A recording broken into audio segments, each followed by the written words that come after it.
अल्हम्दुलिल्लाह रब्बिल आलमीन वस्सलातु वस्सलामु अला रसूलिहि खातमिन नबिय्यीन वअस्हाबिहि अत्ताहिरीन वल मुस्लिमीन वल मुमिनीन कुल्लिहिम अजमईन अम्मा बअद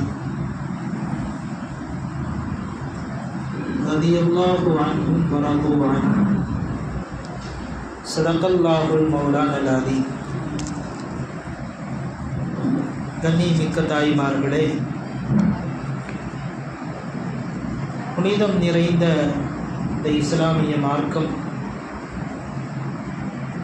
உலகம் முழுவதும் இன்று பரவி இருக்கிறது என்றால் அதற்கு ஆரம்ப கட்டத்திலே நபி ஸல்லல்லாஹு அலைஹி வஸல்லம் அவர்களும் சஹாபாக்களும் சஹாபிய பெண்மணிகளும் அவர்கள் செய்த தியாகங்கள், அவர்கள் பொறுத்து கொண்ட துன்பங்கள், சிக்கல்கள், சிரமங்களுக்கு பின்னால் தான் இஸ்லாமிய மார்க்கம் உலகம் முழுவதும் பரவி விரிந்தது.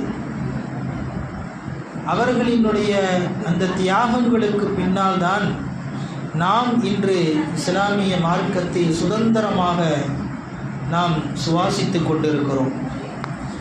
அதன் அடிப்படையிலே சஹாபிய பெண்மணிகளில் ஒருவரான ஒரு சஹாபிய பெண்மணியை குறித்து, அவர்கள் செய்த தியாகங்களை குறித்து, அல்லாஹ் அவர்களுக்கு வழங்கிய மிகப்பெரிய பேர் அற்புதத்தை குறித்து ஒரு சில விஷயங்களை நாம் இன்று பார்க்கலாம். இந்த சஹாபிய பெண்மணியின் பெயர் உம்மு ஷரீக் ரலியல்லாஹு தஆலா அன்ஹா. அவர்களினுடைய இயற்பெயர் வேறவாக இருந்தாலும் இவர்கள் உம்மு ஷரீக் என்ற பெயரை கொண்டே எல்லோராலும் அறியப்பட்டார்கள். ஹதீஸ் கிதாபுகளில், பல கிதாபுகளில் உம்மு ஷரீக் ரலியல்லாஹு அன்ஹா அவர்களினுடைய நிகழ்வுகள் பதிவு செய்யப்பட்டிருக்கிறது. உம்மு ஷரீக் ரலியல்லாஹு அன்ஹா அவர்களை குறித்து வருகின்ற பொழுது, உம்மு ஷரீக் ரலியல்லாஹு அன்ஹா அவர்கள் ஆரம்பத்திலேயே இஸ்லாத்துக்கு வந்தவங்க. அதாவது மக்காவிலே நபி ஸல்லல்லாஹு அலைஹி வஸல்லம் அவர்கள் மக்காவிலே இருந்த நேரத்திலேயே, ஆரம்ப நேரத்திலேயே, இஸ்லாம் துவங்கக்கூடிய அந்த காலகட்டத்தில் ஆரம்பத்திலேயே மக்காலேயே இஸ்லாத்தை ஏற்றுக்கொண்டவர்கள் ஹஸரத் உம்மு ஷரீக் ரலியல்லாஹு அன்ஹா. ஆனால் அவங்களுடைய கணவரோ அவருடைய குடும்பமோ யாருமே இஸ்லாத்தை ஏற்றுக்கொள்ளவில்லை. அந்த கட்டத்தில் இஸ்லாத்தை ஏற்றுக்கிட்டால் பெண்கள் யாருமே வெளியே சொல்ல மாட்டாங்க, ஆண்களும் வெளியே சொல்ல மாட்டாங்க. ஏன்னா அது ஆரம்பம் ரொம்ப அபாயமான ஒரு கட்டம் மக்கா நகரம், இந்த மக்காவுடைய அந்த நேரத்தில்.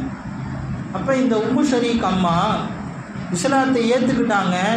ஆனால் அதை யாருக்குமே வெளியே சொல்லலை, அவங்க மனசுலேயே வச்சுருந்தாங்க. தனிப்படையாக இபாதத்துகளை செய்து கொண்டிருந்தார்கள்.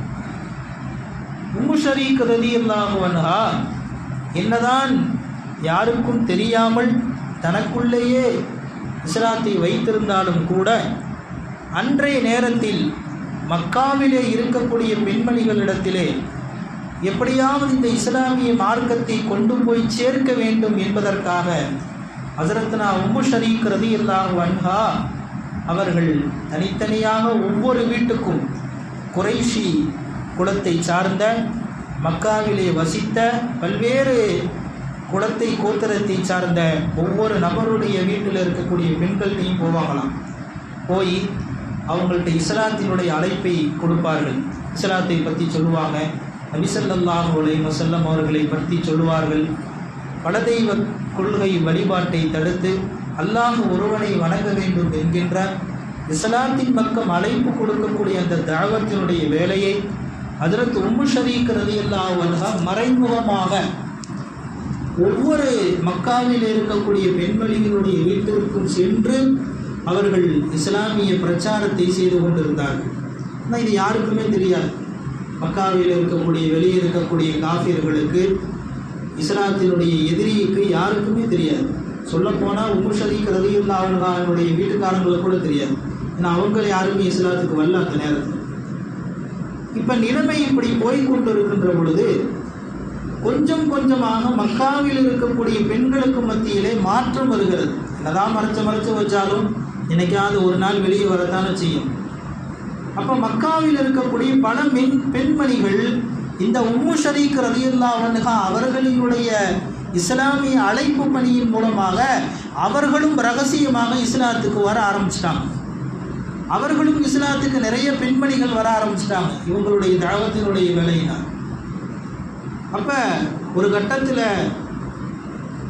அங்கங்கே பேசுகிறார்கள், கூட்டமாக உட்கார்ந்து பேசுகின்ற பொழுது அப்போ விஷயம் வருது, இந்த மாதிரி உம்மு ஷரீக்ங்கிற ஒரு பெண்ணு தான் இஸ்லாத்தை நம்ம வீட்டில் இருக்கக்கூடிய பெண்கள்கிட்ட கொண்டு வந்து சொல்லி நம்ம வீட்டில் இருக்கக்கூடிய பெண்களினுடைய மனசை மாற்றியிருக்கு அந்த அம்மா, அப்போ அவங்கள கண்டிக்கணும் என்று இஸ்லாமிய எதிரிகள் காஃபிர்கள் முடிவு செய்து உம்மு ஷரீக் ரலியல்லாஹு அன்ஹாவை தேடுகிறார்கள். கரெக்டாக அந்த அம்மா ஒரு வீட்டில் இஸ்லாத்தை பற்றி சொல்லி கொண்டிருந்த பொழுது கையும் களவுமாக மாட்டி விடுகிறார்கள் உம்மு ஷரீக் ரலியல்லாஹு. போகிறவங்க போய் எச்சரிக்கிறாங்க, என்ன தைரியத்திலே நீங்கள் ஒவ்வொரு வீடாக இஸ்லாத்தை பற்றி சொல்லி கொண்டிருக்கீங்க, நாங்கள் நினச்சா உங்களுக்கு என்ன தண்டனை வேண்டுமானாலும் கொடுப்போம், எனவே இன்றையிலிருந்து இந்த வேலையை விட்டுருங்கன்னு சொல்லி முதல்ல எச்சரித்து அனுப்பினார்கள் காஃபிர்கள். ஆனால் உம்மு ஷரீக் ரலியல்லாஹு அன்ஹா அவர்களுக்கு இருந்த ஈமானிய பலம், அவர்கள் மீண்டும் அந்த வேலையை செய்தார்கள். கடைசியில் காஃபிர்கள் ஒரு குழுவை ஏற்பாடு செய்து, ஒரு கூட்டத்தை ஏற்பாடு செய்து, இந்த பெண்மணிக்கு நீங்கள் உரிய தண்டனையை கொடுங்கள் என்று முடிவு செய்து உம்மு ஷரீக் ரலியல்லாஹு அன்ஹா அவர்களை மக்காவை விட்டும் அழைத்து செல்கிறார்கள். அதான் அவங்களே சொல்கிறாங்க, ஹதீசுகளிலே வருகிறது, வரலாறுகளே வருகிறது. உம்மு ஷரீக் ரலியல்லாஹு அன்ஹா அவர்களே அந்த நிகழ்வை சொல்கிறாங்க. என்னை ஒரு கிழட்டு ஒட்டகத்தில் உட்கார வச்சாங்க. பொதுவாகவே ஒட்டகத்தில் உட்கார முடியாது. ஒட்டகத்தில் உட்கார்றது என்பது ரொம்பவும் சிரமமான ஒரு வேலை. இது ரொம்ப பிடிமானம் இருக்காது. ஒட்டகத்தினுடைய அந்த வளைந்த திமிழ் மீது அமர்வதெல்லாம் ரொம்ப சிரமமான காரியம்.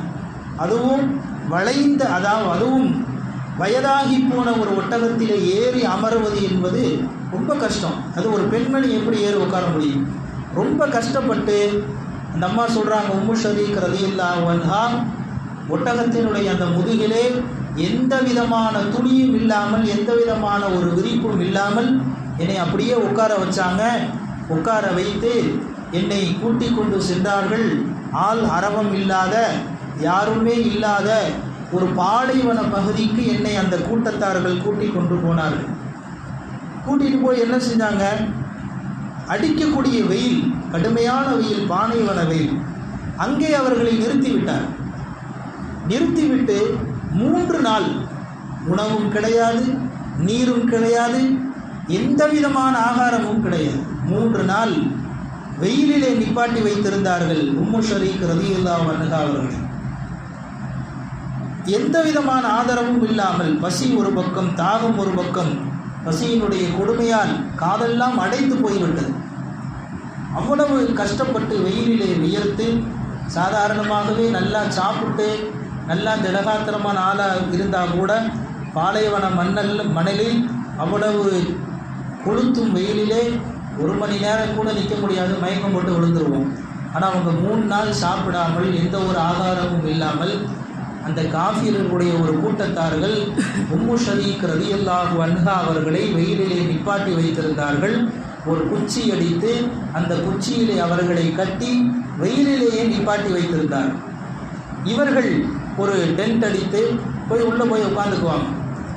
அவங்கள மட்டும் வெயிலில் நிற்க வச்சுட்டு தண்டனை கொடுக்கும் வண்ணமாக அவங்க போய் கூடாரத்தில் உட்காந்துக்குவாங்க. அப்போ 3 நாள் ரொம்ப கஷ்டப்பட்டாங்க உம்மு ஷரீக் ரலியல்லாஹு அன்ஹா. கடைசியில் என்ன செய்வதென்று தெரியவில்லை. தன்னுடைய நிலையை, தன்னுடைய இந்த நிராயுத பாணி நிலையை, எந்த தவறும் செய்யாமல் இப்படிப்பட்ட ஒரு தண்டனை அனுபவிக்கக்கூடிய இந்த நிலையை நாம் அல்லாஹ்வை தவிர வேறு யாரிடத்திலும் சொல்ல முடியாது என்ற சூழ்நிலை வந்த பொழுது அதற்கு உம்மு ஷரீக் ரலியல்லாஹு அன்ஹா அல்லாஹ்விடத்தில் கேட்கிறார்கள், துஆ செய்கிறார்கள். 3 நாள் எந்த உணவும் இல்லை, தண்ணீரும் இல்லை, உடல் வற்றி போய்விட்டது, வியர்வை வழிந்து ஓடுகிறது, சுருண்டு போய் கிடந்தார்கள் உம்மு ஷரீக் ரலியல்லாஹு அன்ஹா. சொன்னால் ஆச்சரியமாக இருக்கிறது. வானத்திலிருந்து ஒரு வாளி அல்லது குவளை அப்படி இறங்கியது அவர்களுடைய அப்படியே நெஞ்சுக்கு மத்தியில். அவர்களினுடைய நெஞ்சுக்கு நேராக வாளி அல்லது குவளை, தண்ணீர் நிறைய வாளியோ குவளையோ அவர்களுக்கு முன்னால் அப்படியே வந்து நின்றுச்சு. அவங்க வந்து அப்படியே பார்க்குறாங்க, இது என்ன ஒரு ஆச்சரியமாக இருக்கிறது, யார் கொண்டு வர்றது, எங்கிருந்து வருது தெரியல. ஆனால் முதல் தடவை குடித்து விடுகிறார்கள் உம்மு ஷரீக் ரலியல்லாஹு அன்ஹா. மீண்டும் இரண்டாவது தடவையும் அதே தண்ணீர் வருகிறது. இரண்டாவது தடவையும் குடித்து விடுகிறார்கள் ஒரு அச்சத்தோடு. மூன்றாவது தடவையும் வருகிறது. அப்பொழுதுதான் அவர்கள் புரிந்து கொள்கிறார்கள், உலகத்திலே இருக்கக்கூடிய எல்லா படைப்பினங்களுக்கும் உணவளிக்கக்கூடிய அந்த இறைவன் தான் நமக்கும் உணவளிக்கிறான் என்று புரிந்து கொண்டார்கள் உம்மு ஷரீக் ரலியல்லாஹு அன்ஹா. மூன்றாவது தடவை வந்த அந்த தண்ணீரை குடிக்கிறார்கள், தன் வயிறு நிரம்ப குடிக்கிறார்கள். குடித்ததோடு மட்டுமில்லாமல் தன் மேலையிலே ஊற்றி கொள்கிறார்கள். உடல் முழுவதும் தண்ணீரை ஊற்றி அப்படியே உடலை நனைத்து விடுகிறார்கள் உம்மு ஷரீக் ரலியல்லாஹு அன்ஹா. அதுக்கப்புறம் அந்த குவளை மேலே போய்விட்டது. கொஞ்ச நேரம் கூடாரத்தில் இருந்தவர்கள் அந்த பகலில் சிறு தூக்கம் தூங்குற மாதிரி குட்டி தூங்கி எந்திரிக்கிறாங்க. எந்திரிச்சு வெளியே வந்து பார்த்தா உம்மு ஷரீக் ரலியல்லாஹு அன்ஹா உடல் முழுவதும் நீர். இப்போ விசாரிக்கிறாங்க அந்த கூட்டத்தார்கள், உம்மு ஷரீக்கே எவ்வளோ தைரியம் உனக்கு, நாங்கள் இருக்கும்போதே எங்களை கேட்காமலேயே இந்த கட்டை அவுத்துட்டு வந்து நாங்கள் வச்சிருக்கக்கூடிய தண்ணியை எடுத்து குடித்ததோடு மட்டும் இல்லாமல் குடிச்சிருக்கியா நீ, உனக்கு எவ்வளவு தைரியம் என்று அந்த கூட்டத்தார்கள் கேட்டார்கள். அப்போ உம்மு ஷரீக் ரலியல்லாஹு அன்ஹா சொன்னாங்க, இல்லை பாருங்கள், நீங்கள் கட்டண கயிறு அப்படியே இருக்குது, நான் வரல, என்ன நடந்ததோ அந்த நிகழ்வு அப்படியே சொல்கிறார்கள் உம்மு ஷரீக் ரலியல்லாஹு அன்ஹா. தண்ணீர் எனக்கு இறைவன் கொடுத்தான், அல்லாஹுடைய புறத்திலிருந்து வானத்திலிருந்து தண்ணீர் எனக்கு கிடைத்தது என்று சொல்கின்ற பொழுது அந்த கூட்டத்தார்கள் சொல்கிறாங்க, அப்படியா, சரி, ஒருவேளை நீ சொல்வது உண்மையாக இருந்தால், நீ சொல்லுவது உண்மையாக இருந்தால் நாங்கள் இருக்கக்கூடிய மார்க்கத்தை விட உன்னுடைய மார்க்கம்தான் சிறந்தது, நாங்கள் செக் பண்ணுறோம் என்று அந்த கூட்டத்தார்கள் பார்க்கிறார்கள். உம்மு ஷரீக் ரலியல்லாஹு அன்ஹா அந்த இடத்தில் மட்டும் தான் தண்ணீர் இருக்கிறது, அவங்க கட்டண கயிறு அப்படியே இருக்குது.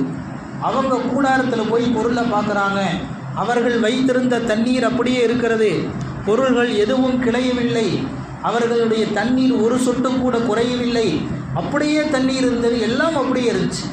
அப்போ தான் அவங்க விளங்கிட்டாங்க, உம்மு ஷரீக் ரலியல்லாஹு அன்ஹா உண்மைதான் சொல்கிறார்கள் என்று அந்த கூட்டத்தார்கள் வந்து, அல்லாஹ் அக்பர் வரலாற்றிலே வருகிறது, அந்த கூட்டத்தார்கள் முழுவதும் இஸ்லாத்தை ஏற்றுக்கொண்டார்கள் என்று வருகிறது. அவர்கள் முழுவதும் இஸ்லாத்தை ஏற்றுக்கொண்டார்கள், உண்மையை விளங்கி கொண்டார்கள் என்று ஹதீசுகளிலே வருகிறது.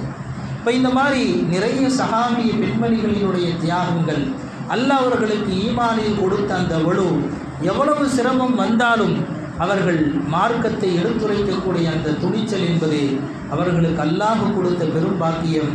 அல்லாஹ் சுப்ஹானஹு வ தஆலா அது போன்ற ஈமானின் வலிமையை அல்லாஹ் நமக்கும் தந்தல் புரிவானாக.